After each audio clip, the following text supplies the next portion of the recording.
Okay. Chad, today is a pretty big day. If you haven't heard, the Microsoft Activision Blizzard deal has officially gone through. I saw this morning. I've been doing really long streams all week, but this was one of the first things I saw. Was as the Microsoft Activision deal closes, Bobby Kotick says he will stay on as CEO through the end of the year, and on January 1st, he will depart from the company that he took over 33 years ago. A massive change for the video game industry. I retweeted this with best news I've seen all week because if you don't know the stories about this dude, you ever wonder why Overwatch is in the shitter? You ever wonder why Blizzard's in the shitter at this point, even though it used to be a super beloved company and game? That guy is literally responsible for all of it, and I'm not over-exaggerating. It's legitimately the truth. And there's a lot of stuff I'm going to go through here. There's the UK approves the deal. Xbox put out this statement talking about it and things that they want to do. There's a video which I'll play for you in a couple minutes.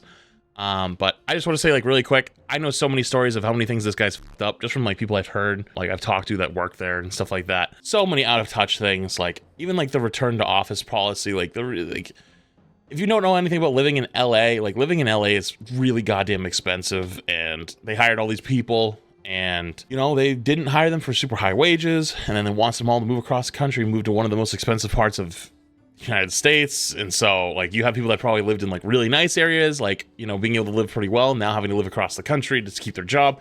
So a lot of people left. We had a huge, I guess, brain drain of the game, because a lot of devs left, a lot of people left.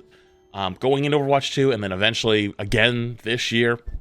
One of the biggest stories I'll never forget, and the only reason I'll tell this one is because I remember I saw it on Twitter, and a bunch of devs were talking about it last year, and so I know it won't get anybody in trouble, but apparently back in Overwatch 1, back in 2018, I believe, or it was either 2018 or 2019, they were working on some massive system for the game, and they spent over a year of dev time on this system, and it was supposed to be huge. It was hypothesized it was going to be a map editor. Point is, though, Bobby came in when it was almost done and said, yeah, I don't like this, and killed the whole program. So they spent over a year developing some type of new thing for the game, some type of new mode or some kind of new system, and he was like, yeah, I don't like it, and just axed it right there on the spot. So they spent over a year.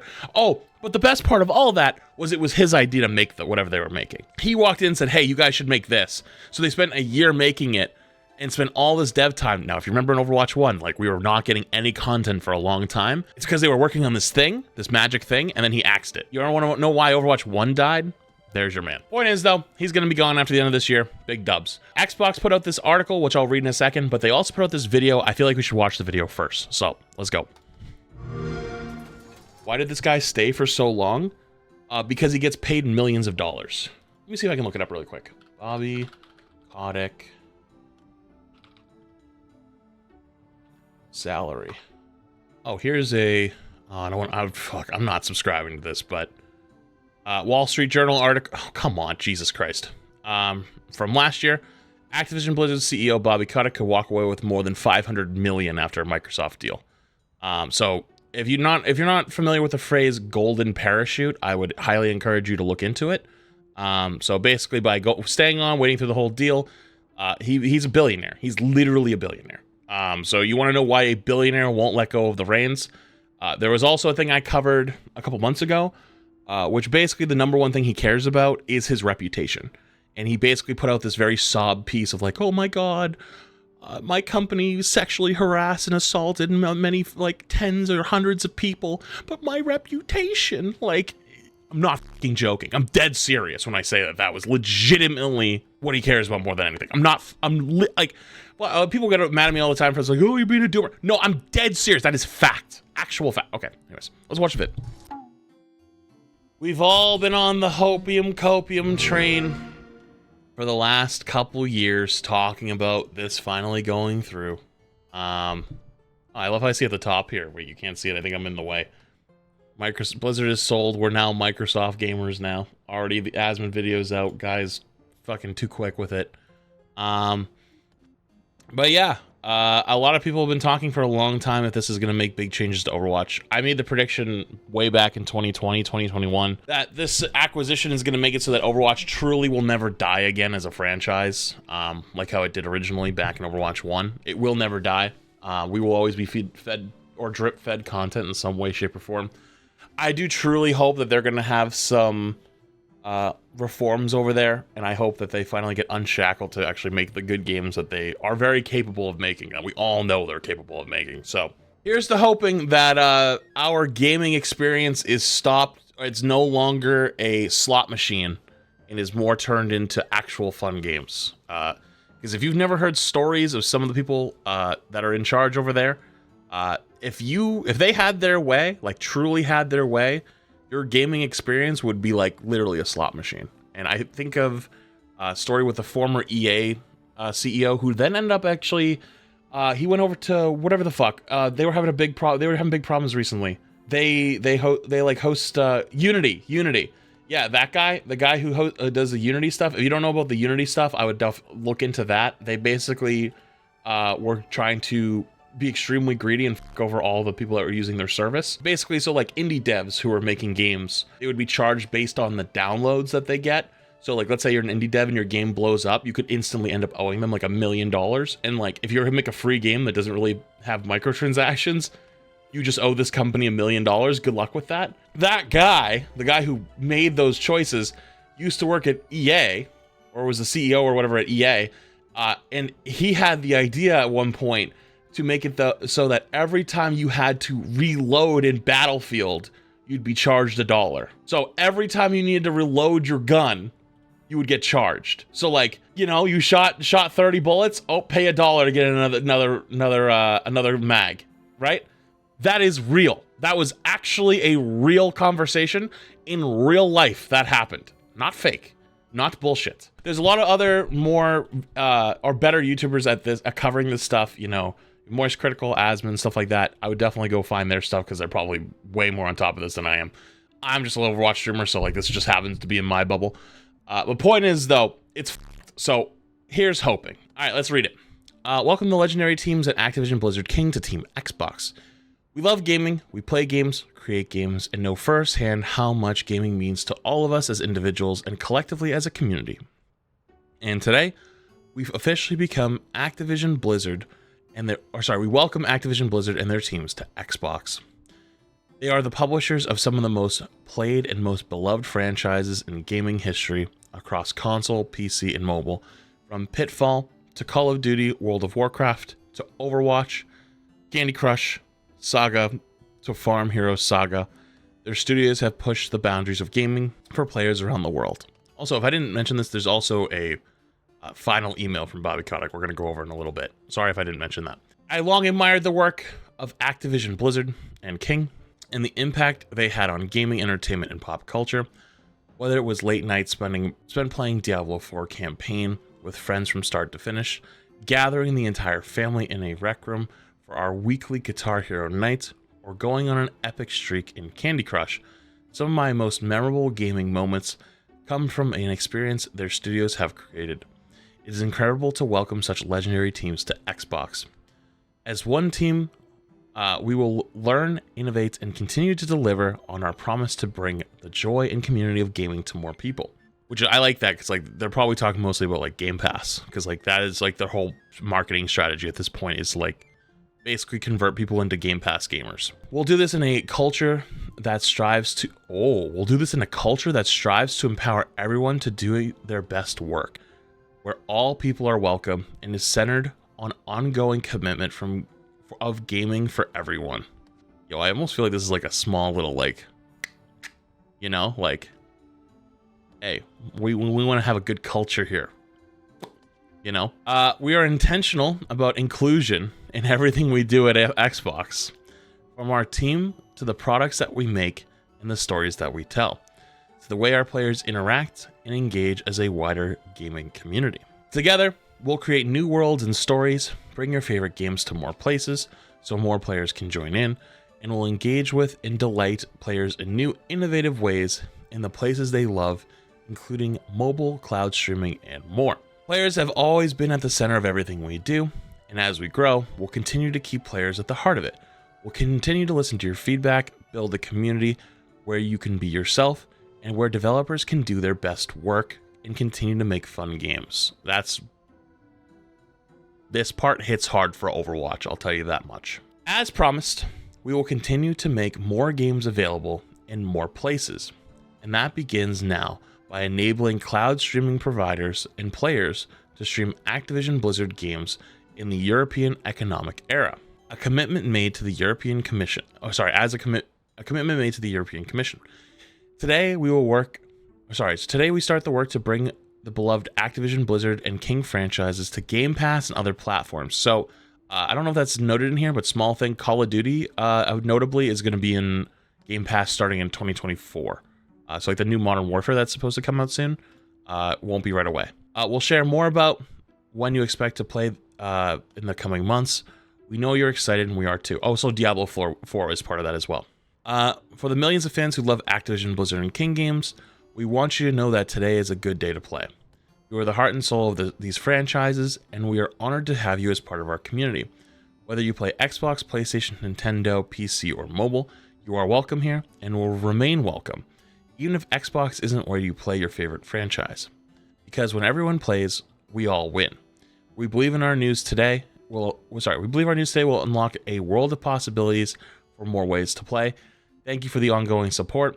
We have so much to come in the months ahead. I'm excited for the future and cannot wait to share it with you. This is from Phil Spencer, CEO of Microsoft. That's pretty cool. They say what we want to hear, sadly. Yeah, but they're what? Okay, so give me a situation where they win then. You know what I mean? Like, I'm not saying that like it's going to be perfect. Obviously, there's going to be some big problems, right? Like, Overwatch is a good example. Will probably never die, but it's going to be slow, right? But like, literally, what else do you say? This is probably as good as it gets, right? And knowing what we currently already had, it only gets better. And the way I look at it is like, if you look at Overwatch 1 to Overwatch 2, Overwatch 2, a lot of people really, really think it's kind of a failure of a game. And I agree that they f***ed up a lot of ways. And it's never going to be a #1 game like it could have been. However, though, if you compare it to the end of Overwatch 1, it's not even close to how bad it was. So it's good to keep things in perspective. And I also think that we were kind of f***ed. Like all of Blizzard and Activision was f***ed under what they had. At least they have a fighting chance now. Fighting chance is a good thing. This thing apparently is interesting. So let's read this. This is apparently Bobby Kotick's final email to all employees that went out today after the deal closed. Team. Today marks a milestone in our company's celebrated history. Combining with Microsoft will bring new resources and new opportunities to our extraordinary teams worldwide. It will also enable us to discover more fun, more joy, and more connection to the players than ever before. But they've never cared about that. They only cared about like turning games into slot machines. So I don't buy that. This moment is possible because your efforts over 4 decades to innovate, inspire, and achieve. When Brian Kelly and I invested this journey in 1991, we intended to build a company that would have great impact and lasting value. Your tireless work and unwavering commitment to excellence enabled us to do just that. That's not even really how that went down, to be honest with you. Their stock price tanked after the allegations and everything that was happening in 2021, and because it tanked, they were able to kind of get bought out for less money than they probably could have been worth. So, weird way of spinning that. In the 1980s, we pioneered independent third-party game development with Pitfall, River Raid, and Kaboom. In the 1990s, we united the world with online multiplayer games such as MechWarrior, Warcraft, and StarCraft. In the 2000s, we introduced Call of Duty. Wait, what? And became one of the most successful entertainment franchises in history. We also introduced Guitar Hero and Tony Hawk Pro Skater, which entered popular culture in ways few video games ever have. In the 2010s, we debuted Candy Crush, which to date has been downloaded more than 5 billion times and contributed to our worldwide players being 50% female. So, nothing about Overwatch, huh? Literally just skipped over them. So, if you ever wondered, does Bobby like the Overwatch team? This should give you a very small look into it, that he does not like them. He has always hated them. And so, well, you want to know why our game gets f***ed over? Look at something like this. Overwatch won Game of the Year. It was the first FPS game to win Game of the Year in a long f***ing time. And I actually don't think an FPS game has won Game of the Year since then. Not even mentioned. Your dedication is what makes it possible for us to continually push envelopes, break records, and delight players. However, though, Even through these things, they don't do the bare minimum for their own employees or players. Cool. They just like to brag about breaking number records and making more money. Amid the uncertainty of the 21 months, you remained focused and, as always, on serving our players and supporting each other. I long have said that I am fully committed to helping with the transition. Phil has asked me to stay on as CEO of ABK, reporting to him, and we have agreed that I will do that through the end of 2023. We both look forward to working together on a smooth transition for our teams and players. Wait, actually, wasn't the original deal supposed to be that he would leave like mid to late 2024? Not at the beginning? I might be misremembering that, but I'm pretty sure that he was supposed to leave like much later than this. So it's very interesting that it's being spun as like, oh, he asked me to stay on to the end of the year. Yeah, it sounds like you're being asked to leave a little bit sooner. You know what I mean? Sounds like you said, get the fuck out. I might be misremembering that. Someone should probably fact check that for me, because I'm not 100%. But Brian and I couldn't be more excited for the next chapter of ABK. Oh yeah, fucking Brian. We now join in one of the most successful global companies, poised for unprecedented opportunities to connect the world through our games. As a part of Microsoft, we will be even better together, Bobby. Yeah, but you're not going to be part of them. You're going to be there for 2 months, then booted. But yeah, you're going to get a fucking $500 million golden parachute, so I don't know. When's the official merger date? Today. It literally is today. Really quick, somebody linked under my tweet that I made, by the way, really fast. But someone linked this on my tweet that I made and said, this tweet from 2022, which is one of the devs who's now at Riot, by the way. They're a Riot dev now. They're former Overwatch, now Riot. Bobby, tell everyone about the random projects for Overwatch 1 you would all shove on us. The team would do OT for only them to get canceled, for us for months of Overwatch 2 dev to have been lost. Holy shit, the team would do OT on them only to get canceled, and for months of Overwatch 2 development to be lost. Or how almost entire teams are turning over and citing you as the reason. Don't be shy. This is from January 19th, 2022. It's probably, in my opinion, it's probably going to be like at least a year till we really see some changes for anything Activision, Blizzard, Overwatch, etc. Because like big companies like this take a long goddamn time to move. They're just slow as shit. But, you know, this is a pretty big dub. So happy for everybody over at Blizzard that's going to be finally losing their tyrant boss. And hopefully they get unlocked and we get to see some better shit. So here's to the future.